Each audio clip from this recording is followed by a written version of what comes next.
moving on to the next session, which is photo patch testing. The speaker for this session is Dr. C.R. Srinivasa, and the chairperson for this session is Dr. Mukul Sharma, sir. So please, I would like to request you to please invite the speaker, Dr. C.R. Srinivasa.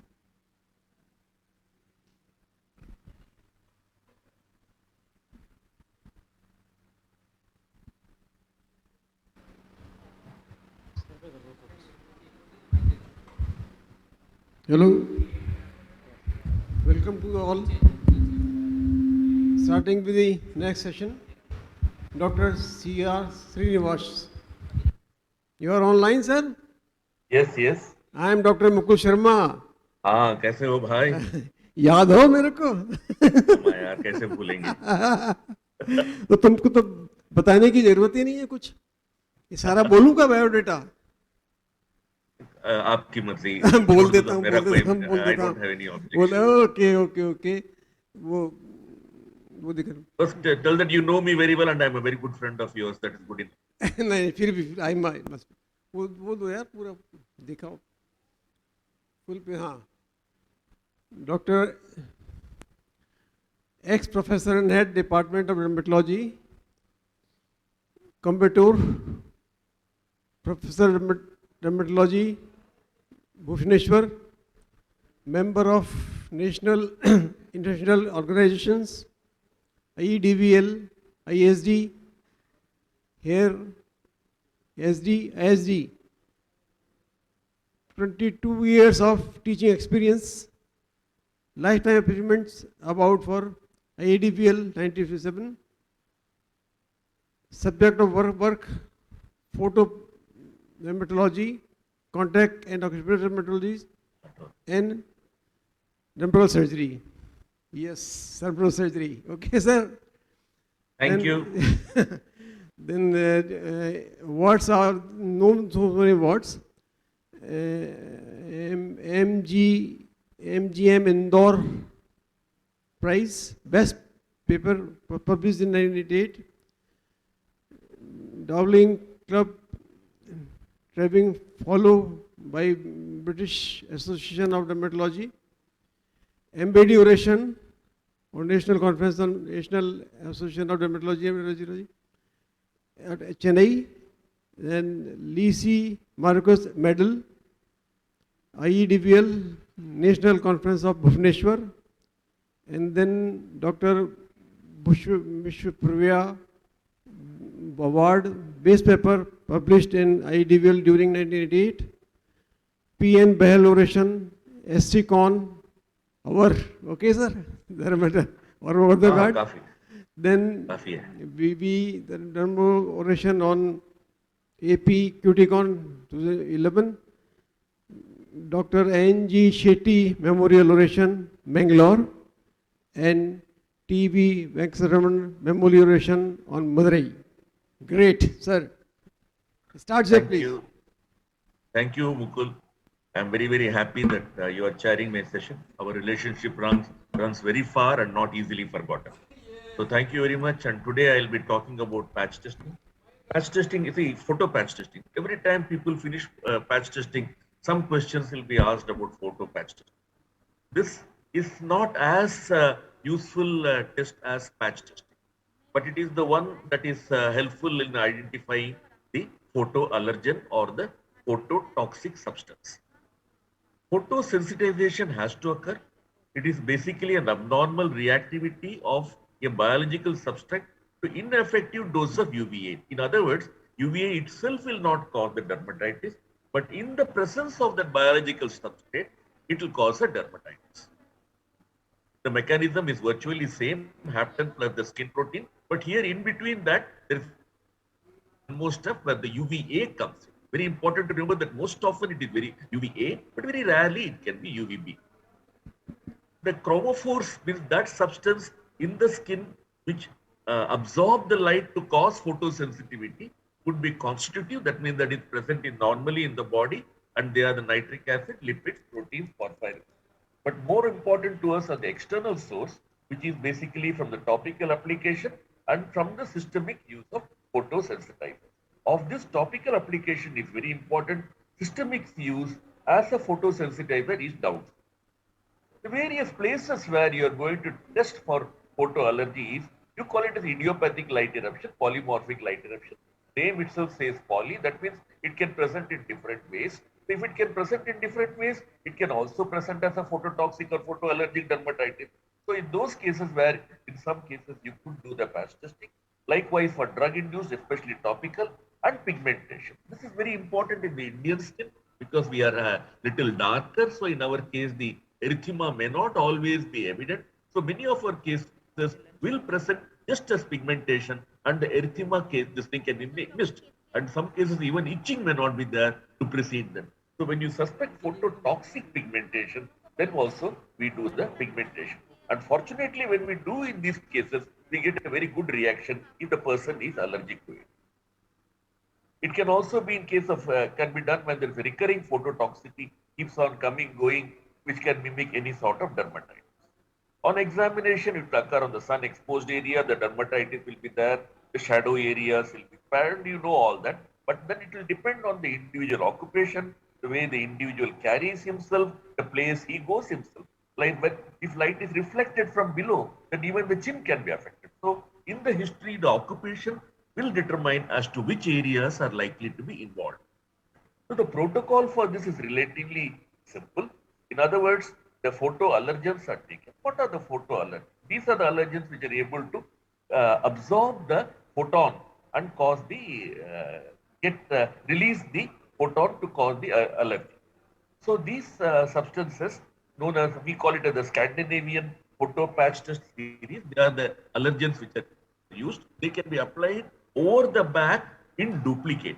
In ordinary patch testing, we apply only a single layer. Here we apply in duplicate. And when we have the other substances which a person is using, we can apply that on the arm if there is not enough space over the back. You can apply on either side of the arm, but then each side has to be separately exposed to light subsequently. Then after 24 hours, one patch is removed. Some people remove it after 48 hours, some after 24. I usually remove it after 24 hours, and then we take out both the patches, examine for the presence and absence of reaction, and then cover one side, and then expose the person to UVA light. How much UVA light is, again, I'll be coming back to that. After that, once again, we have to cover it. We cannot leave both sides open because if a person goes out, again, there will be exposure to light. So once again, we'll have to cover the back again with a black paper and then re-examine the patient again on day 1 after that and then day 3 to find out if they are allergic. So we have now on both sides and then look for the reaction on either side to find out. And how it is interpreted, we'll come to it shortly. So this is some of the reaction which we are able to elicit. So how much dose of ultraviolet light? So basically, it is said that you give 50 to 60% of the MED of UVA. But the determination of UVA, MED is not possible in our skin. Even MPD is difficult. MPD means after giving the phototoxic drug, that is difficult. So MED we cannot give. In the Western skin, they will have an MED something like 17, 18 to UVA. In those, we can take 50% and expose them. Or they may have even 10. In those, we'll give to 5 joules. But in our skin, we, on principle, if the person is slightly lighter, we go for 10 to 12. And if the person is darker, we give up to 14 millijoules, 14 joules of ultraviolet A, not millijoules, joules of ultraviolet A. So these are the various things that which absorb the light are the ones which are going to cause the sensitivity. And what absorb the light very frequently are the sunscreens. And why are sunscreens used? Sunscreens are used to protect. And how do they protect? They protect by absorbing the photon. And the same principle can also lead to sensitization as well as the pigmentation. The photon is absorbed, energy is released as heat, and heat can cause again some amount of dermatitis, which can lead to the pigmentation, which we see phototoxic pigmentation in these cases. These are the various chemicals which are used as sunscreens, and sometimes when sunscreens are left outside, then they can degrade, and this degraded process can also cause allergy. Apart from that, in the sunscreen, there will be preservatives, and they also can cause the allergy, and fragrances can cause allergy. These are the various substances which are there in the sunscreen, which may cause the sensitivity. Apart from sunscreen, NSAIDs can cause. These are the NSAIDs which can cause, and fragrances can cause. Of the fragrance, most notorious is the musk ambret, which is there in the Old Spice, which has been removed in most of the people, but still I think we can get it in India. And even simple cologne also, when a person applies and goes out. So you ask whether the person is applying these aftershave lotions or not in their. Then while we are doing this, more important than all this, people will say, I don't have the allergen for doing the photo patch. Not to worry, use about 6 to 7 brands of sunscreen or the brand of sunscreen which he is using, and then the various other chemicals which they are applying on the face. And today morning there is a lovely talk which said as to how many women apply about minimum 14 products, men apply about 8 products, and Pasricha said that women should become like men and stop applying product, but that is not true. Men nowadays apply a lot of, but he even compensated for that by telling womenized men.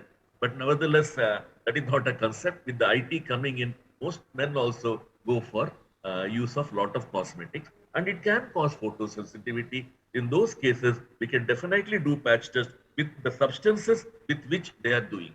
If you are going to get a positive reaction, it means yes. If you don't get a positive reaction, it does not necessarily mean no, because the concentration of the chemical in that may not be adequate enough to elicit the photopatch.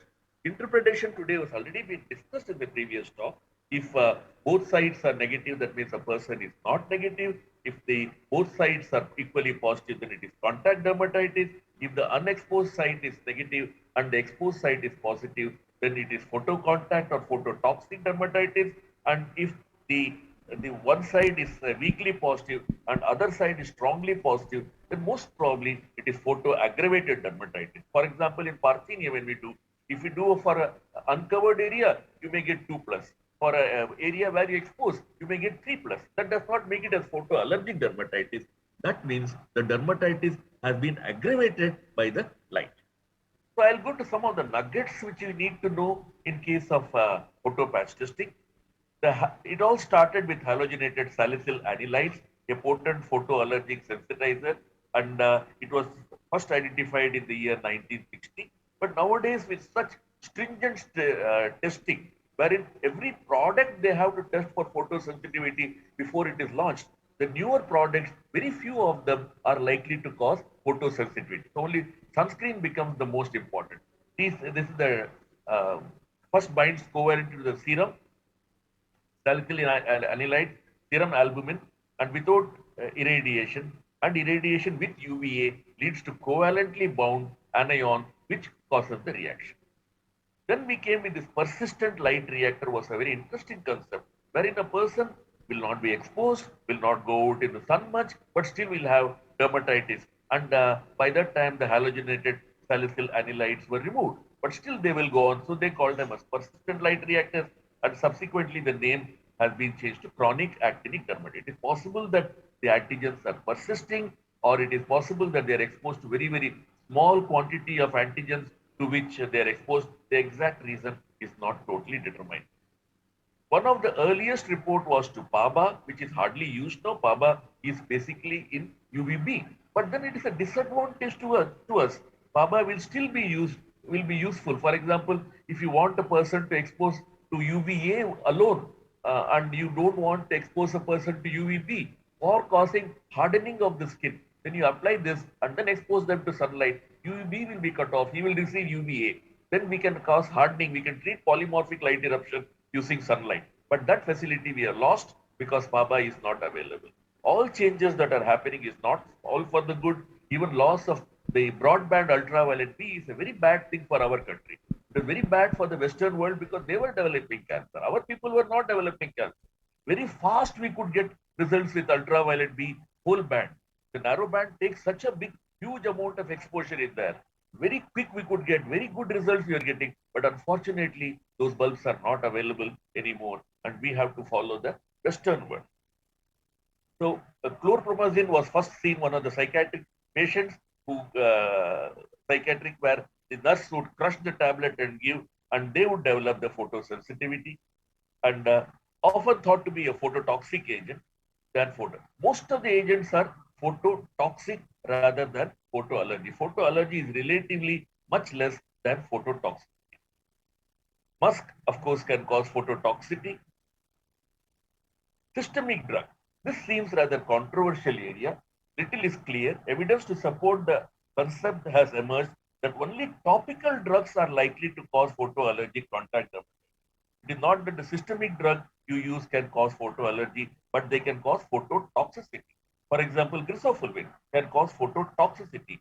Sorellins, they act by causing phototoxicity and not photoallergy. But then if you search the literature, there are few reports of photoallergy to sorellin also. But mostly the systemic drugs will cause phototoxicity, whereas the topical drugs can cause both photoallergy and phototoxicity. Phototoxicity mechanism is cellular damage. It is like irritant reaction, whereas photoallergy is a cell-mediated reaction. Photopatch testing, as I said, involves various steps, and each can be varied. It is not totally standardized. Some will expose after 24 hours, some after 48 hours, and some will expose to 5 joules, some will expose to 10 joules. So there is no proper standardization. And since there is no proper standardization, comparing the result becomes rather a dicey thing. So the dosage as UVA has varied from center to center, and many photoallergens show an absorption spectra in the UVA range. That is why we say it is UVA. Absorption spectrum can also, for example, we are doing in vitro absorption spectrum, but a chemical's in vitro absorption spectrum and in vivo absorption spectrum may not be same. Once it go in, the pH can get altered. The hapten is likely to alter the absorption spectrum, so it can totally change once it goes in. So antigen protein interaction occurs below the epidermis. Therefore, UVB wavelengths are attenuated to such a degree as to shift the action spectrum to UVA wavelength which penetrate the dermis. This is by Diffie and Farr, wherein he says this could be the mechanism by which UVB may also cause the dermatitis. But it suffice to know that most of the dermatitis is by UVA rather than UVB. There are occasional reports which appear that the absorption action spectrum only in the UVB wavelength, but I said that is relatively rare. When they do the patch testing with UVB did not pick up any reaction that were not found in the UVA alone. So for exposure, there is no need to expose the person to UVAB, and UVA alone will suffice. This is very important because UVB is likely to burn the skin. There can be, so we have to give that in a very low dose, and then we have to give UVA in a higher dose to find the reaction. But UVA alone will suffice. This, of course, has been discussed. The relevance as codex, it was beautifully discussed by the previous speaker, so I will not go, and already we are running behind time. So aryl propionic acid derivatives has been reported as a group of responsible agent for photoallergic. Ketoprofen has caused a great number of photoallergic contact dermatitis also. The cross reactions can occur between the chemicals which are similar. We can, where in doubt, perhaps human voluntary testing with re-challenge following the light chemical. It can be tried. We can expose that substance, but again, we'll be demonstrating the phototoxicity rather than photoallergy. We have done these experiments with sorellin, where we applied and then exposed the person to light to demonstrate the phototoxic effect of the chemical. So, parthenium, of course, by far leads. Very often, still people refer to as photoallergy, but it is most likely a photo-aggravated condition. And by this, we had also done the MED in these persons and found it lowered both to UVB and UVA. We also done quite a few studies with photo patch testing, but as I told you, you will do the study elaborately, you will get some results, but finding the correlation of that result becomes an extremely difficult job. So unless you want to test with the sunscreen, doing the whole series is a thankless job, but then can be done in centers, and maybe they can establish something far more than we have been able to. So thank you very much for this wonderful opportunity. Thank you, Mukul. Very happy to see you over there, and I am eagerly waiting for VK Sharma's talk. Thank you, Shri. Thank you, Shri. Excellent, excellent. Lots of nostalgia, I tell you. Thank you very much.